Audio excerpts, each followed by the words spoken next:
I still remember that final morning in my wooden house in Bend, Oregon. The wind from the Cascades rushed through the old window frame, sweeping into the living room where the walls still bore pencil marks of my children's heights. Caroline at 6, her line barely above the floor. David at 12, his mark crossing the family portrait taken at Crater Lake. Rachel, the youngest, her last pencil stroke still fresh, only a few decades past, but it feels like a lifetime. I used to look at those marks whenever I felt myself growing older, to remind myself that once I had reasons to keep fighting, to work late in the wood shop, to raise them until they were grown. That morning I sat in the wooden chair I had built with my own hands, the backrest worn smooth by years, the joints held by wooden pegs I had set in 1978, still firm. I sat there with a cup of cold coffee on the table, listening to the wind rattle against the boards of the porch. When the three of them walked in, I knew my life was about to change in a way no old man ever wishes. Caroline, my eldest, led as always. She had a way of speaking sweetly yet coldly, like someone laying a hand on your shoulder to deliver bad news while their eyes looked elsewhere. "Dad, we need to talk. We are worried about you." David stood behind her, holding a folder thick with papers. Rachel was quieter, but in her eyes I saw the same intent. I was no fool. I had been their father for more than 40 years, and I knew when words of concern were nothing but a mask. They told me I had fallen twice in the kitchen, that I was weak, that the forgotten meals and the days I misplaced my reading glasses were signs not to be ignored. Carolyn said, "Dad, you deserve professional care in a place with 24/7 support." David added, "The house is too big. You cannot manage it alone. You need to think about your health." Rachel sat silent, twisting the strap of her bag, refusing to meet my eyes. I listened, but inside I burned like fire. I knew the truth beneath their words. This wooden house was not just a place to live. It was a home I had built with my own hands. Every plank I cut, every frame I fitted, carried my life within it. Behind it was the workshop, the last piece of pride left to me after my wife died. And I knew too well that if this land were sold, it would fetch them a fortune. Enough to buy new apartments in Portland, enough to split among themselves, enough to live on without thinking of me. I resisted. My voice trembled, but I said I still breathe on my own. I can still make my coffee. I still know how to hold a wood plane. I looked toward the chair beneath me as if to prove I was not useless yet, but my words fell into the void, like a dull saw cutting into rotten wood.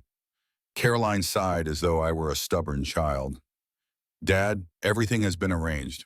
Willow Creek is the best place. I already booked a room for you." The way she said room chilled my spine.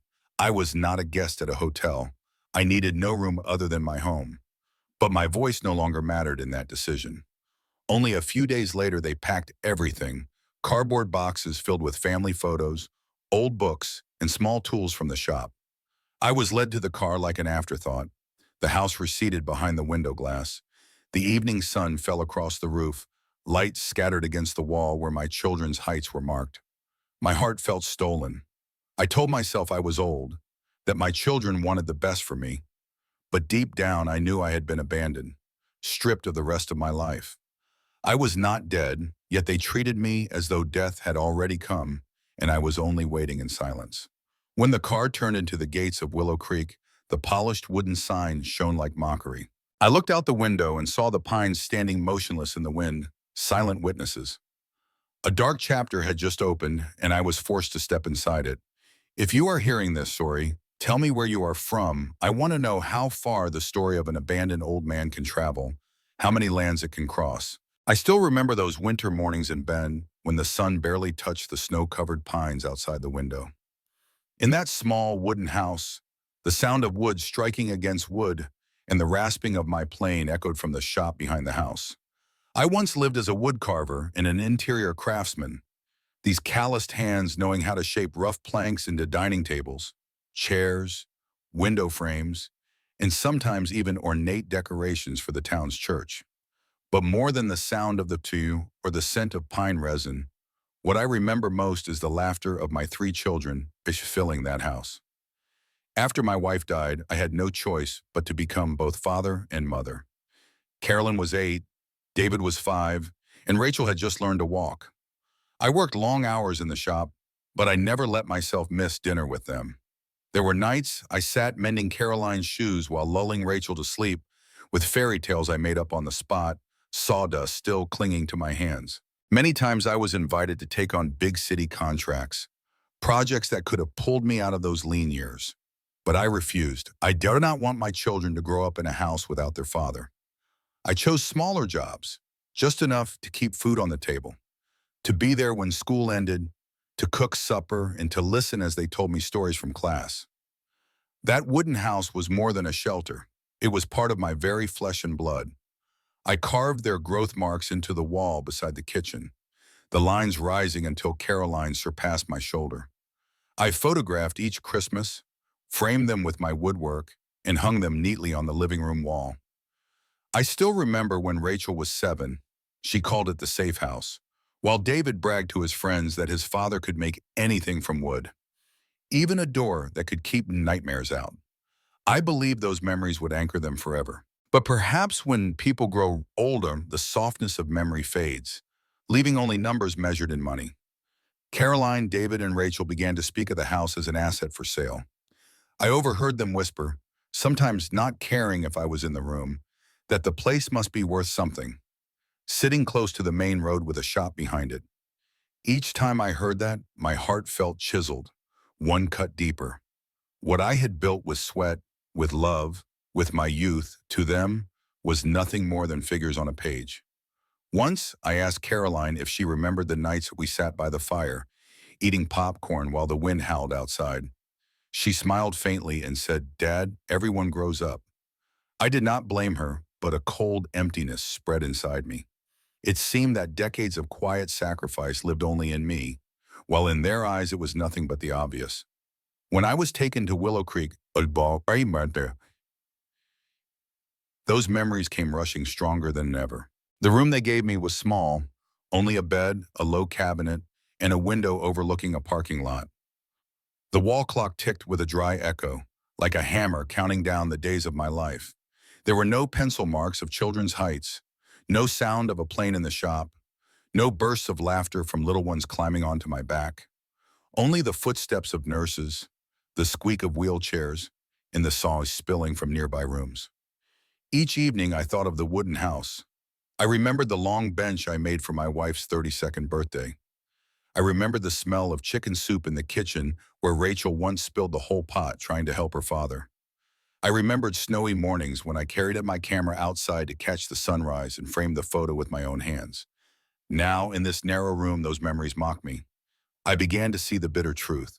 For so many years, I placed family above everything, giving up chances for wealth, for recognition, even for happiness of my own. I believed that love and devotion would be answered with gratitude, with affection, but it turned out that all that I preserved could be swept away with one signature. Selling the house, they no longer saw it as a vessel of memory, only as an asset to be divided. And me, the man who had built it, I was nothing more than a burden to be placed into professional care. Through sleepless nights at Willow Creek, I lay on that strange bed, listening to the second-hand tick, thinking about the life behind me. I remembered when David cried over his broken bicycle, and I stayed up night in mending my spoke.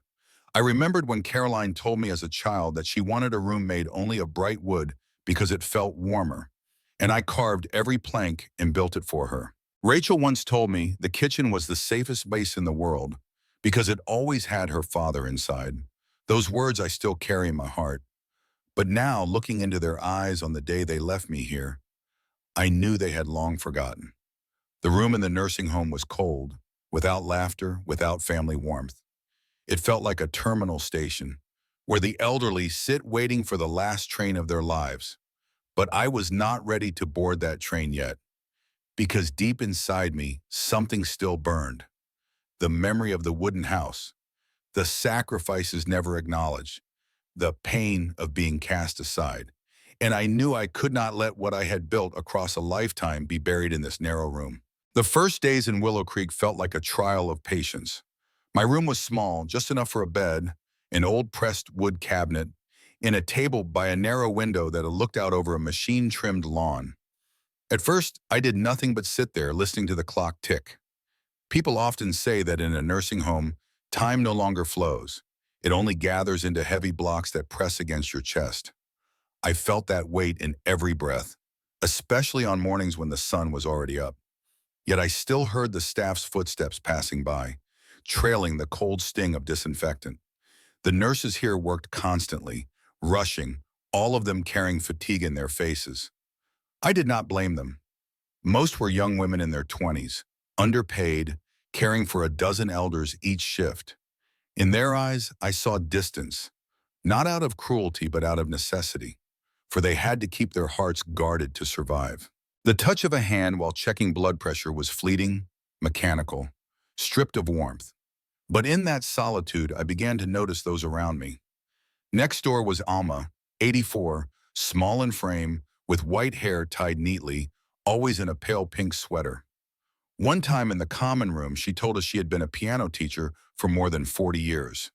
Her hands trembled, yet when she laid her fingers on the keys of the old electric piano in the corner, they still remembered the rhythm. The fragile sounds reminded me of wood being carved in my shop, a rhythm once woven into my life.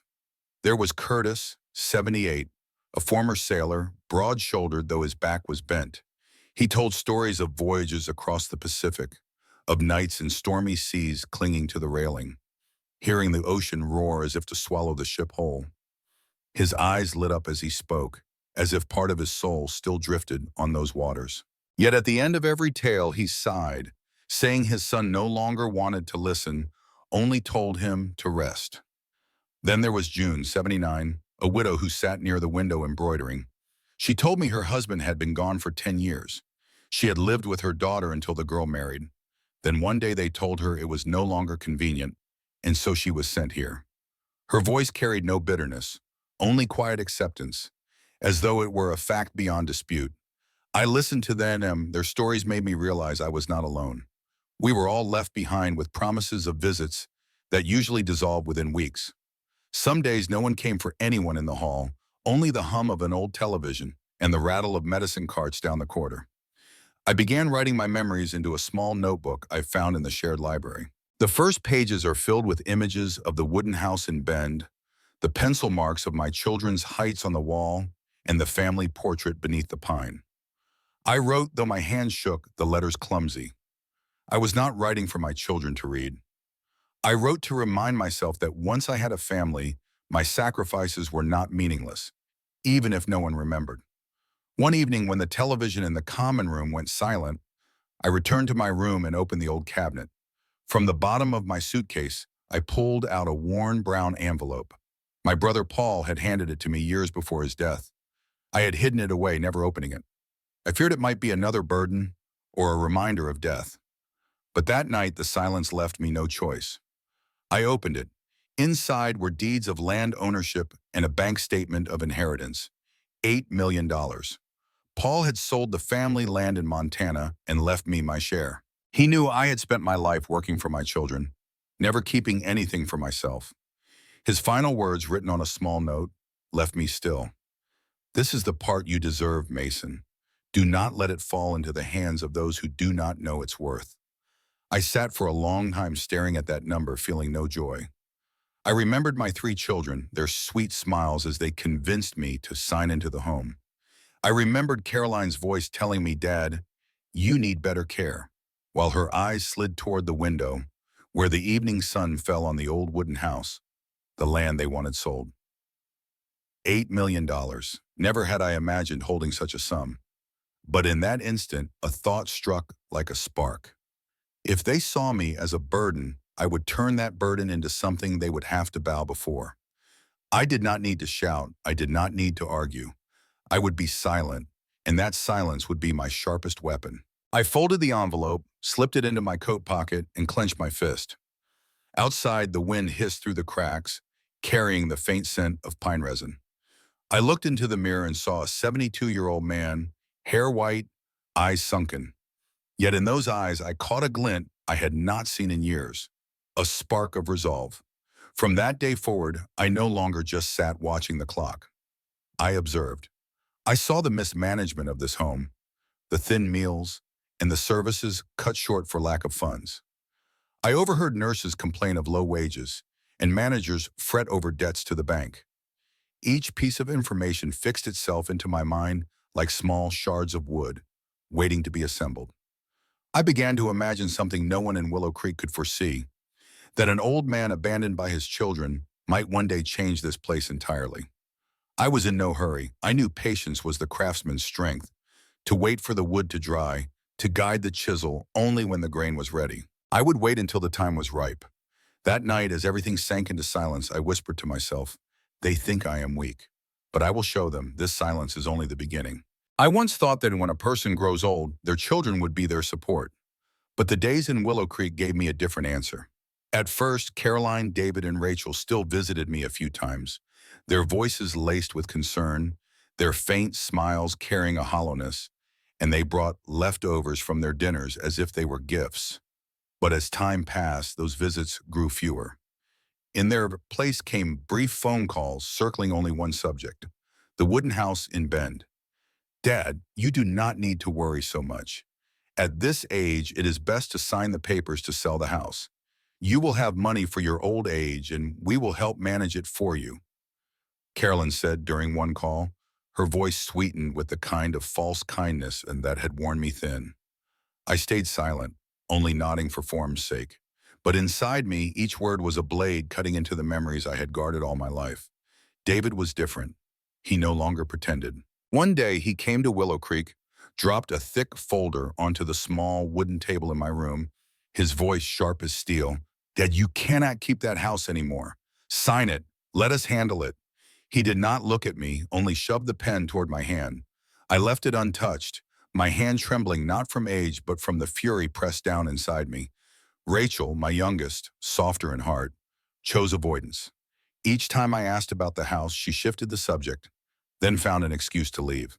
I knew she lacked the courage to face the truth that she too longed for that house to be sold, the inheritance divided neatly. I kept my silence. I did not sign. I did not argue. I did not beg. I only watched quietly as the children I had raised my whole life shed their patience and revealed their true faces. The long nights in Willow Creek brought me no sleep. The clock ticked its dull rhythm. The sighs of old friends in the next rooms filled the halls, and all of it sank me deeper into shame. Yet in that silence a thought grew, sharp and clear as the lines I once carved into wood across a lifetime. I remembered the old envelope my brother had left me, the $8 million I had never spoken of. I had always seen it as something not truly mine, a sum to be kept for the day I was gone. But now I knew it was the key to turning everything. I began to act in silence. One morning I called Harris, my brother's old lawyer. He was past 70, but his voice was still clear, steady. "Mason, are you sure about this? Willow Creek is not the kind of place anyone wants to buy." "I do not want it. I need it," I answered. And he understood. For weeks we moved quietly. Every document, every fee is prepared with care. I used part of the inheritance to buy Willow Creek outright. No one in the home knew, not even the management. I kept it hidden like a knife in its sheath, waiting for the moment to draw. While the papers moved through the system, I studied the place closely. I saw Alma wait nearly an hour for someone to help her to the bathroom, while the young nurse was lost in the computer, filling forms. I saw Curtis left, forgotten in the courtyard, sitting under the burning sun until he wilted. I saw June eat her cold lunch alone, no one speaking a word to her. I wrote it all down. Every small failure, every neglect, things the management dismissed as ordinary. In my hands, those details became evidence, like scraps of wood that I knew could be fitted into a whole design. The day I signed the deed, my hand did not tremble.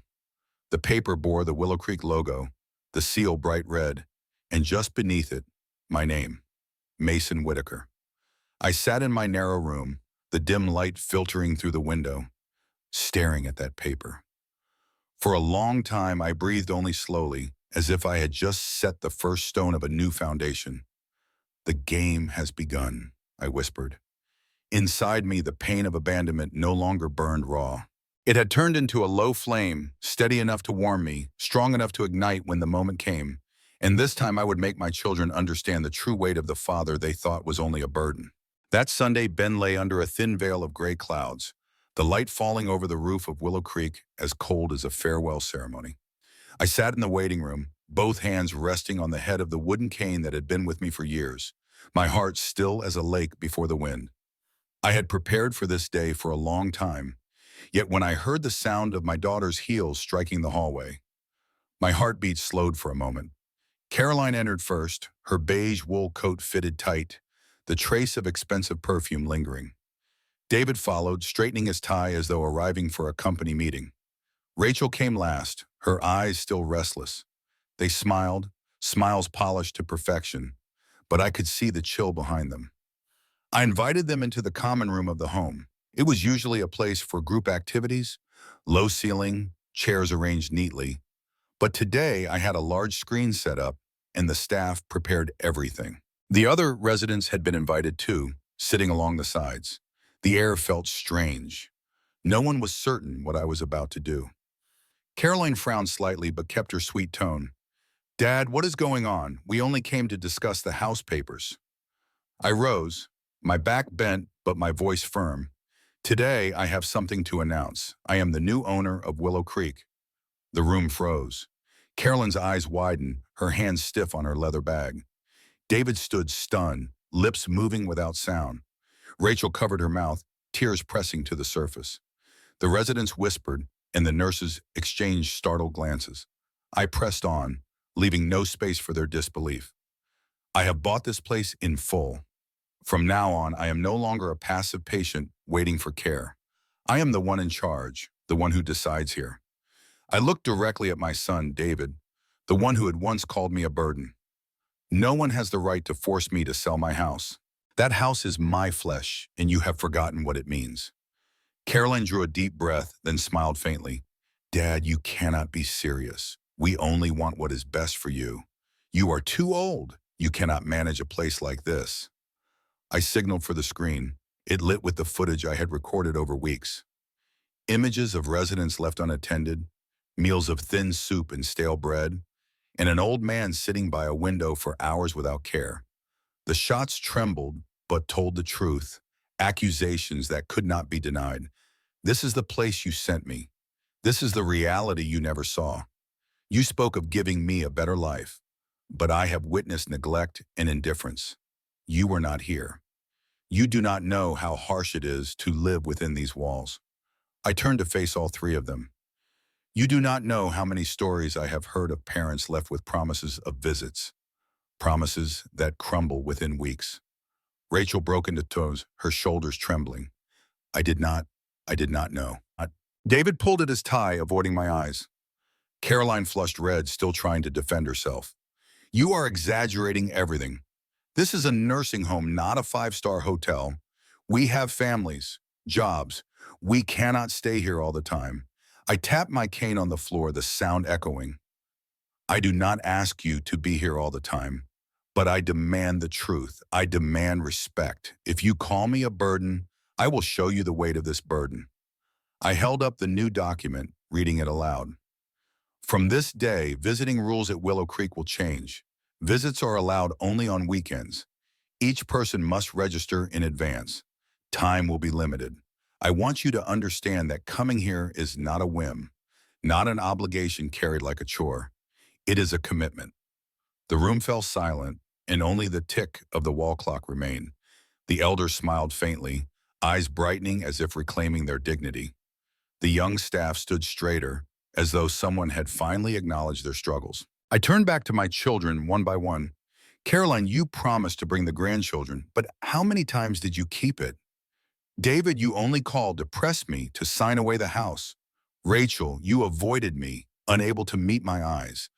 All that I gave for you, from that wooden house, from nights when my hands bled shaping wood so you could eat, all of it reduced to one piece of paper." I paused, drawing in a long breath, my voice lowering.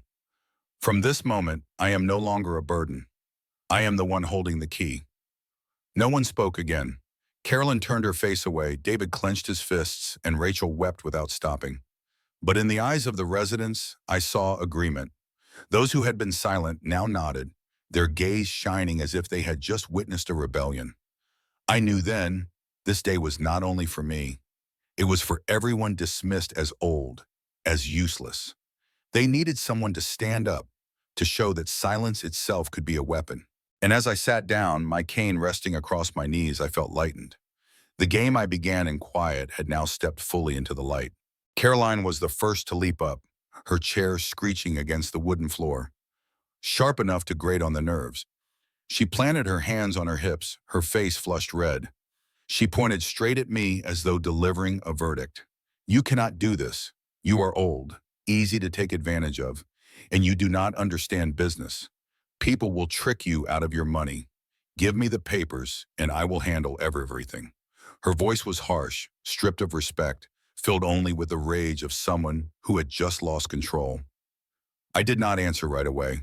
I sat still, letting her anger flare and sputter, like a fire without air that soon dies down. But David stepped in. He did not erupt like Caroline. Instead, he chose a cold and calculated tone. We are family, Dad. Do not make this mess worse. The assets, the nursing home, all of it. If you give it to us, everything will be managed cleanly. You are not young anymore. You should rest. Do not play the hero at a time like this. He spoke slowly, each word deliberate, his eyes on me as though I were prey, struggling in vain. Rachel was different. She had been silent from the start, and only now did she break down. Tears streamed down her face, her voice trembling.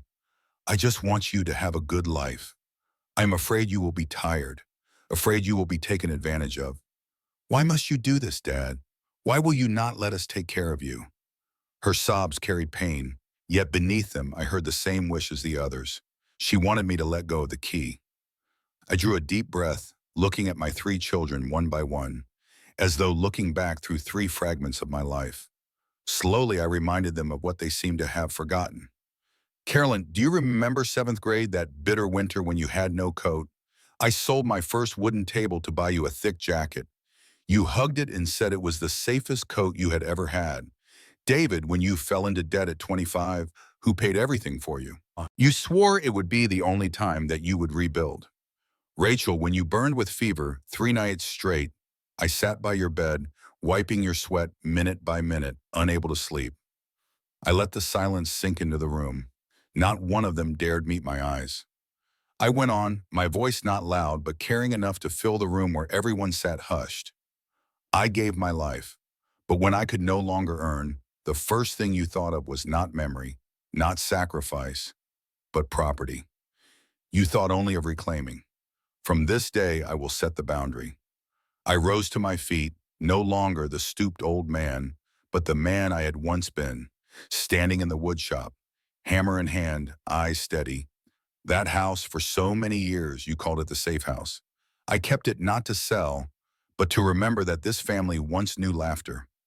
And now, to you, it is nothing but an asset to divide. From this moment, I will not allow any of you to treat me as a burden. The air grew heavy, sharp enough to slice. Caroline clenched her teeth, David crossed his arms, and Rachel sobbed. But then something none of them expected happened. From the back of the room, Alma began to clap. One, then two claps, followed by Curtis, then June, then the others. Soon the room swelled with applause like a wave. They were not only clapping for me, but for themselves, for all those who had been abandoned in silence for too long. A young nurse, Ellie, tears glistening, stepped toward me. Mr. Mason, you just spoke for all of us here. We have watched so many elders forgotten, and no one ever dared say it. Today, you did. Her voice shook, but her honesty softened something inside my chest. My children looked around, uneasy. They had not imagined that their old father could rally an entire community to his side. I saw the divide laid bare in that room. On one side stood I and those who had been dismissed. On the other hand, my children, greedy, shaken, and furious. Carolyn stammered, her voice still sharp but hollowed. You will regret this. Outsiders will only exploit you. But her words carried no weight now, for everyone had seen the truth. David stayed silent, the calculating look in his eyes cracked with uncertainty. Rachel wept, but her tears no longer softened me. Tears could not erase a lifetime of sacrifice trampled underfoot. I turned to them, delivering my final words of the day. I do not need you to prove love with money or papers. Love must come from respect. If you cannot give that, then at least honor this boundary. Because from now on, I am not a burden. I am the one holding the key. When I finished, the room fell silent for a few breaths. Then applause thundered again. I saw Caroline pale, David clench his jaw, and Rachel bury her face in her hands. And I stood, surrounded by support, knowing that for the first time in decades, I had not stayed silent out of fear of losing family. I had kept silent to prepare. And today I spoke to end their disregard once and for all. The very next day, I began the work of rebuilding Willow Creek. The transfer papers were still fresh, the ink not yet faded, but inside me, a fire had already taken hold. I started with the smallest thing, the kitchen. I remembered the cold meals, the soup so thin it tasted like dishwater. I called the head of the kitchen in and said clearly, "From today, the portions will be larger, the food must be fresh every day, and I will raise the pay of anyone willing to put their heart into the work." She looked at me, her eyes glimmering as though no one had ever valued her voice before. That very afternoon, we were served roasted chicken, mashed potatoes with butter, and a slice of warm apple pie. It had been years since I had seen the faces around me glow with that kind of light. Next, I hired more nurses. No more scenes of young women rushing breathless from room to room, drained and sighing. I wanted enough hands so that every elder here could be looked in the eye, held by the hand, listened to. When 3 new nurses arrived, the residents broke into applause as though welcoming heroes. I understood then, care was not only in medicine, it was in presence in the sense that we still mattered. But I did not stop there. I opened a woodworking class in the common room. The old craft had never left my hands. I brought back my tools from the old shop. The smell of pine and oak filled the room. For the first time, those trembling hands touched planes, chisels, and rough wood. At first, they only watched, hesitant. Then one by one, they stepped forward. Curtis, once a sailor, made a small wooden boat and set it on the windowsill. Alma, whose hands once danced over piano keys, carved slow flowers into a wooden box. I took those pieces to the weekend market in town. They sold for a little money. I kept none of it. I started a fund called the Light Fund. It would pay for books, instruments, and gatherings for the residents. Each evening, Alma sat at the old piano. Music filled the hallways once haunted by coughs. She played Chopin, then old country songs we all hummed along to. One night, she pulled me close, demanded I sing. My voice was rough, hesitant, but soon the room rose with me, an old choir alive with spirit. Curtis told sea stories, storms on the Pacific, nights of stars over the deck. People listened in silence, their eyes glowing like children hearing fairy tales. Day by day, Willow Creek changed. No longer a place to wait for death, it became a place to live. People busied themselves with exercise, art classes, journals, and even poetry. One woman near 90 wrote a short poem and pinned it to the board. "We have walked half of life, but the half that remains is still enough to bloom." I read it again and again, warmed as though I had been given a priceless gift, and I found myself again. In the mornings, I walked under the maple trees, breathing deep the scent of damp earth and dawn. In the afternoons, I returned to the small workshop, making chairs and music boxes. At night, I wrote in my journal, each line is a conversation with myself. I am no longer abandoned. I have found a community, a second family. One evening, looking around the common room, I saw Alma smiling at her piano, Curtis lifting a cup of tea, and June knitting a scarf. I thought, perhaps I have never been as free as I am now. I once believed freedom was living in my own house, with children gathered close. But now I knew. Freedom is when your heart is not diminished, not dictated to. Freedom is living as you choose, even in the last few years of life. The strange thing was that as I began living for myself, the wounds within me began to heal. I no longer lie awake replaying Caroline's betrayal, David's coldness, Rachel's avoidance. I remembered, but as one recalls a chapter closed, I bore no hatred, only pity. Pity that they had lost the chance to see me as I am now. One afternoon when sunset turned the hallway to gold, I heard a resident whisper, "Since Mr. Mason changed this place, I no longer think of death. I froze. Perhaps there is no greater reward. I had thought I only needed to prove my worth to my children. But I realized now the true victory was giving worth to those who, like me, had been called burdens. I began hosting weekend talks. I taught them simple finance, how to write a clear will, so they could not be deceived by their children. They listened with shining eyes, some on the verge of tears. One woman held my hand and whispered, "You have taught me that old age does not mean helplessness." Her words stayed with me. Slowly, Willow Creek became a name known in the community. Families came asking to place their parents here. I did not refuse, but I set conditions.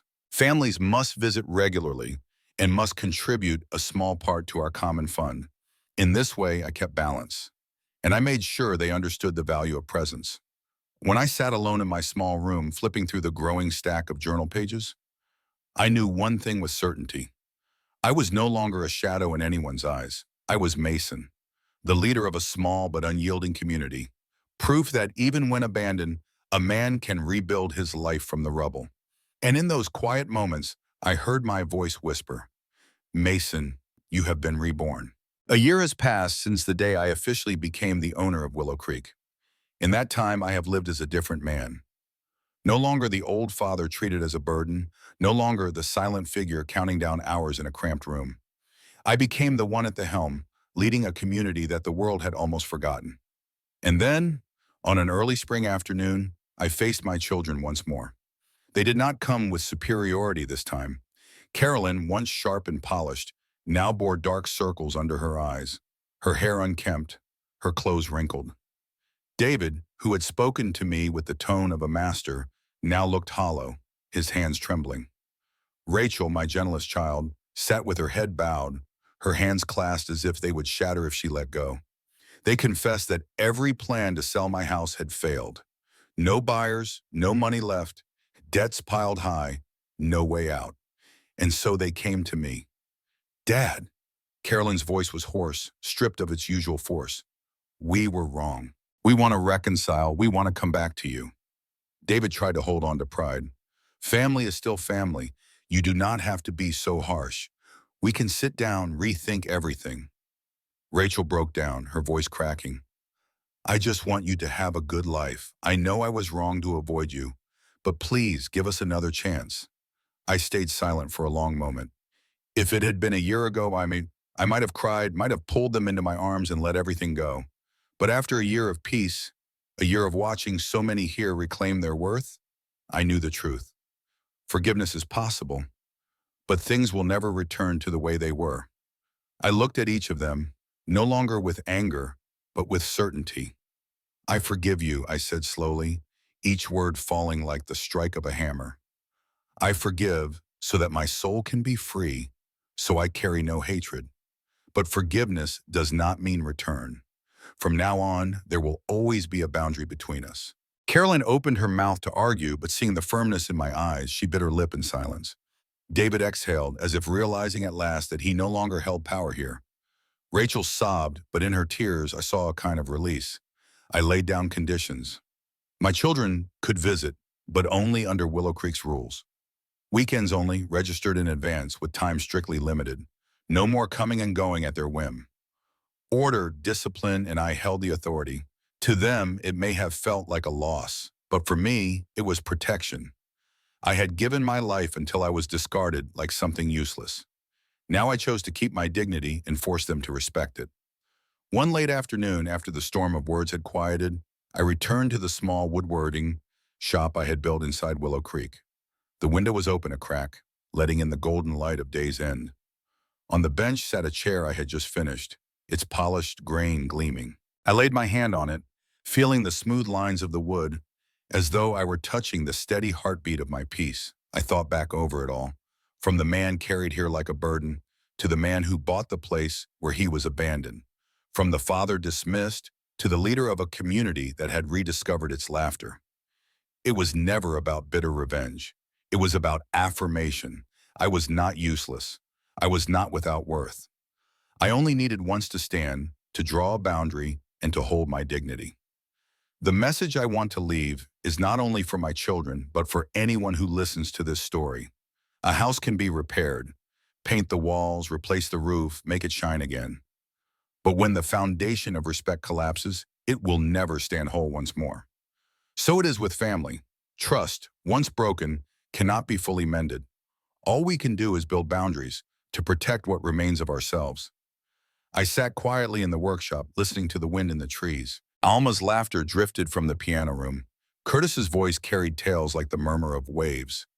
The hallways rang with the chatter of residents. I smiled. I was not alone. I had a new family, a community that valued and lifted one another. And above all, I had found myself again. Remember this: do not let your sacrifices be dismissed. Do not let anyone step over the border of your self-respect. Forgive so that your soul can rest, but protect your worth with distance when needed. If my story has reached you, I hope you will share this message with me. Subscribe so we can continue to hear more stories. Stories about boundaries, about truth, and about the peace we reclaim after the storm.